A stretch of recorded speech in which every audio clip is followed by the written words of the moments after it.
Welcome back, everybody. So today, a little different.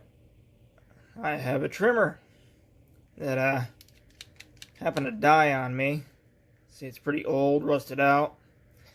So what we want is some stuff on the inside here. I think we can use for some of our 3D printed parts.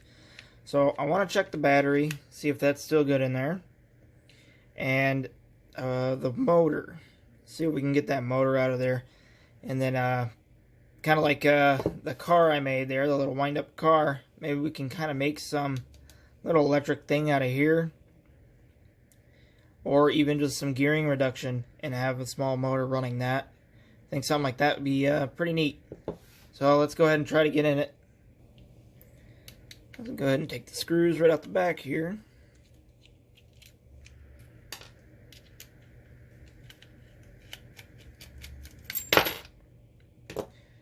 Okay.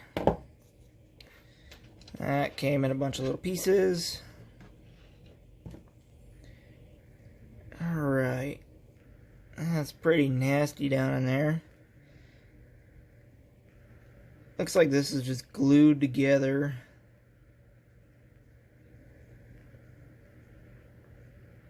Maybe.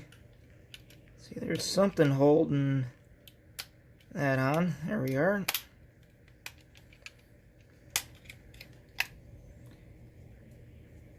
There goes that piece. Ah, here we go. Some more screws underneath.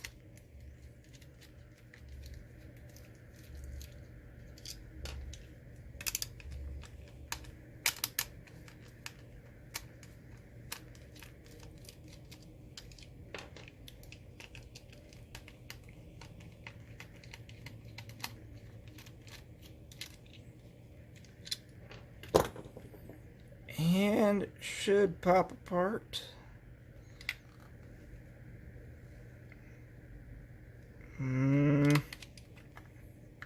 Okay. Might have another clip here in the front.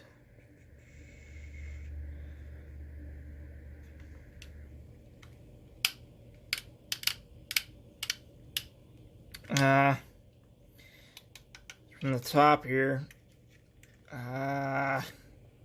Focus. This piece of plastic in here kind of goes all the way down to the bottom. So I have to pop some stuff out of there.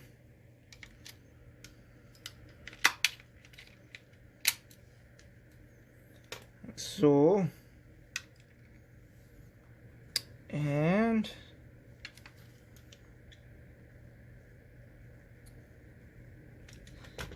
clean all this crap out of here. Okay, we're back. So yeah, it was these little tabs holding it down. And okay, pretty simple.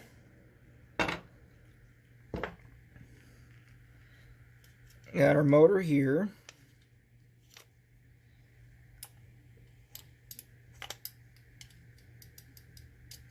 Some magnets in there. A magnet on each side, it looks like. I want to see if we can see where it quit working at, if we can. So we have some clips holding in the board. And the charger. And there we are. It's the housing everything was in. ABS.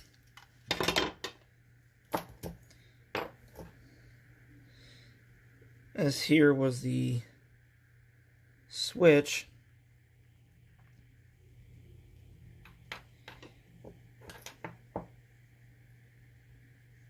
There's a connector for it there. See where it's been rubbing across the board there. I don't see anything burnt out or anything. I don't know why it quit working on me.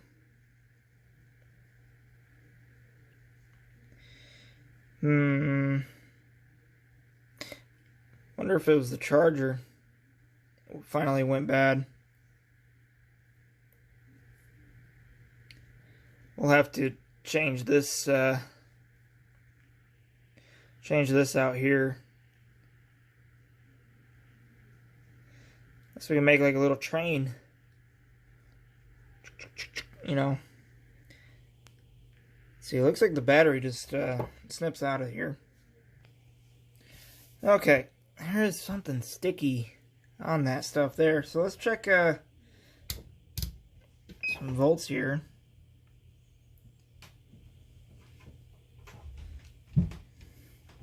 See if we get anything on this.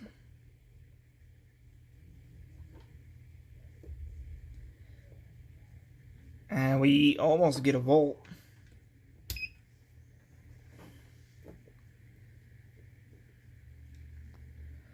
Yeah. 0.97.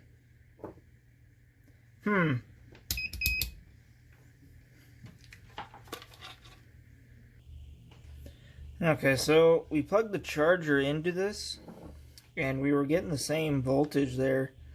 So I plugged this in and shoved a piece of solder down the hole so I can actually make contact with it.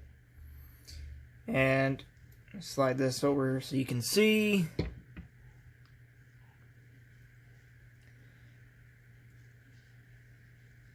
We're getting about 1.9 volts out of this. So the charger works. It's something in here. Maybe the connector got corroded out from moisture. We could try to take a peek and see. Alright, I've been taking a look at this here. So we wanted the charger to work, and we want this to work as well, because we want to try to implement the whole thing if we can. So I've been taking a look at this. So the two leads that come from here, one goes right down to here. There it goes. Nope. Focus. It goes to here, which that bands over to this plate here. The blue comes down up around this resistor, ties into there, which skates across to here, goes through the resistor over to here.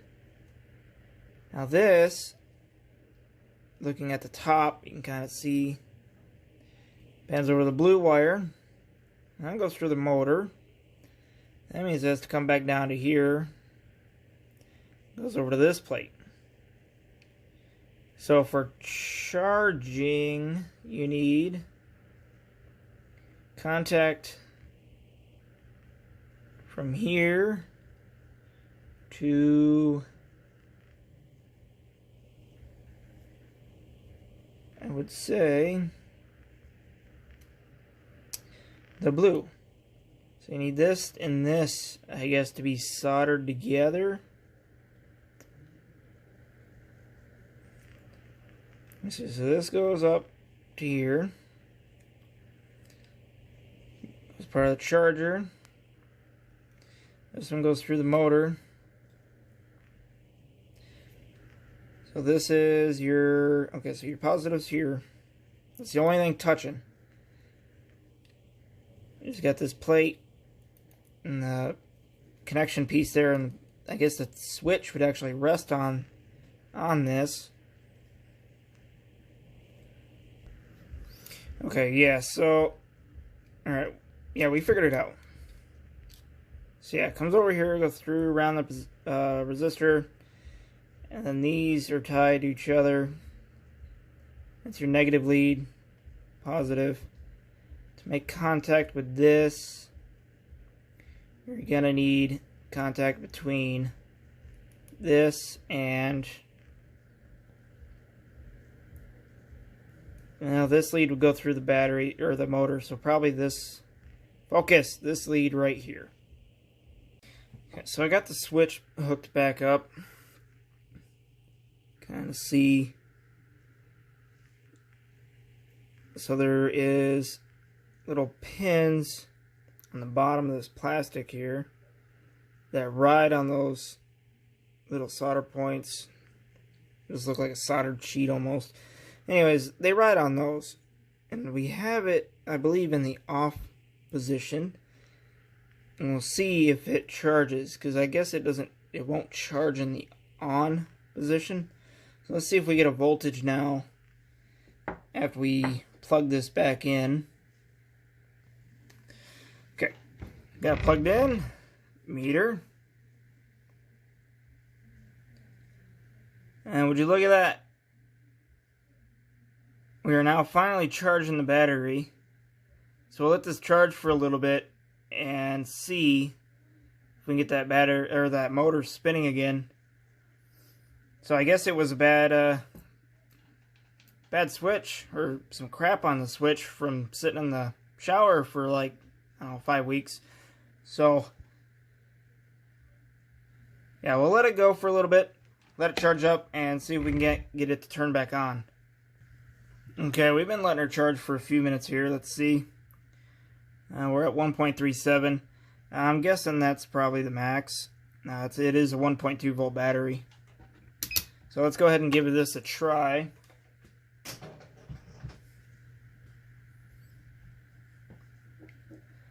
And hey, it works.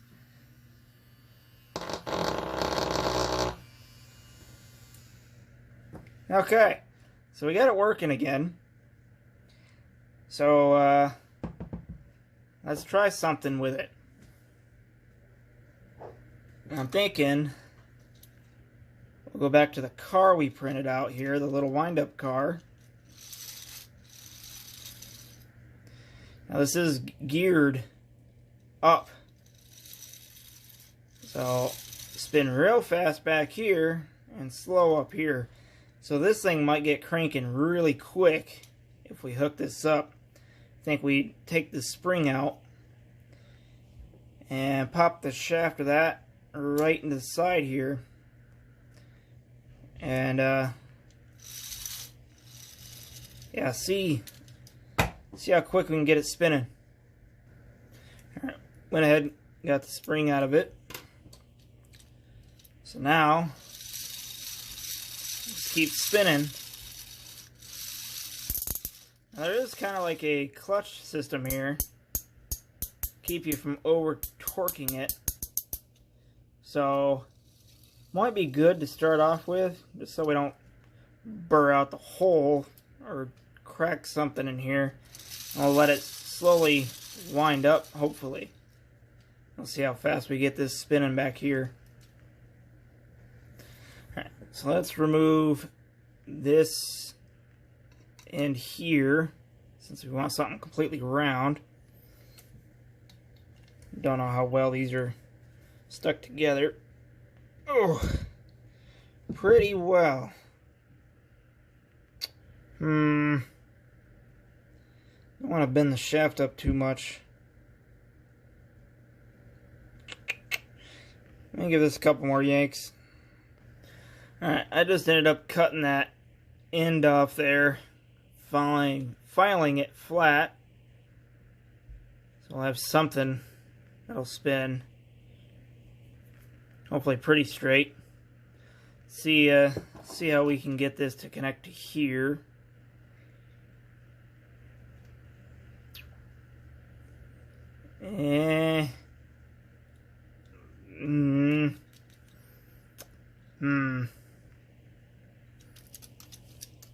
Maybe I take the key. No, I can't take the key out because that's what's holding that gear in place. Unless I can get this to hold that in place there. Maybe. Let's see. Now let's see if we can get some of this wood glue here to work.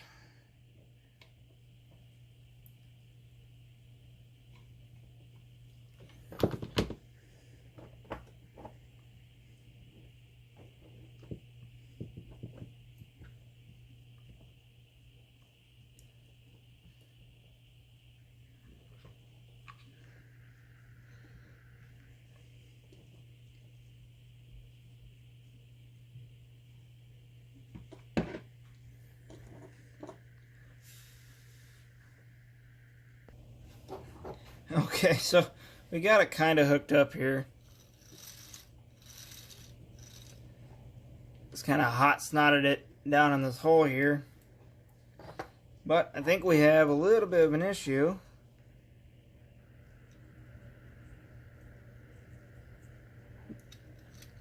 The motor just does not have the torque needed to spin this. The gearing is way too high.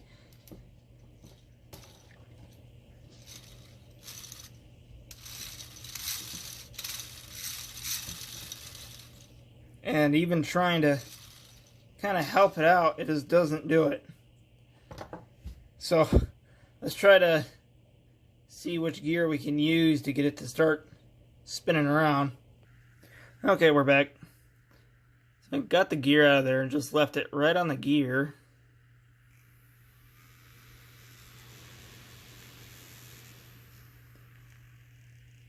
And it spins this okay. So I think we'll try matching this up with this one and see what we get. Okay, I think we found the point of all that she'll take, and that's just one reduction.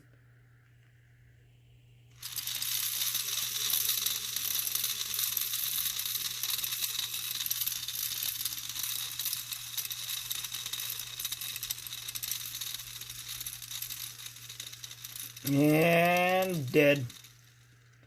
So, the other thing we could do is completely get rid of all this as well and throw in a bigger battery. I don't know what a 18650 would do to it, these being 3.7 volts, 4.2 fully charged. I might send that thing really spinning. But not interested to try that right now anyways. But I think we have an idea going for us. I think we could probably use this. Maybe print something a little different. And gear it the other way around. So it goes slower, but more torque. So the motor would actually be on this end. Yeah. So like this end, and then go up to here, a little more torquey. Yeah, it's dead. Okay, well, I think that's going to do it for this video. We kind of have an idea on making not an RC car, but a little battery-powered car. That is some printed gearing here. Be on a little battery pack you can just charge, a wall plug. I think that'd be pretty neat. So I'll get looking around, see what I can find, and maybe we'll print something up. But that's it for this video. Thanks for watching. Make sure to subscribe, and I'll see you next time.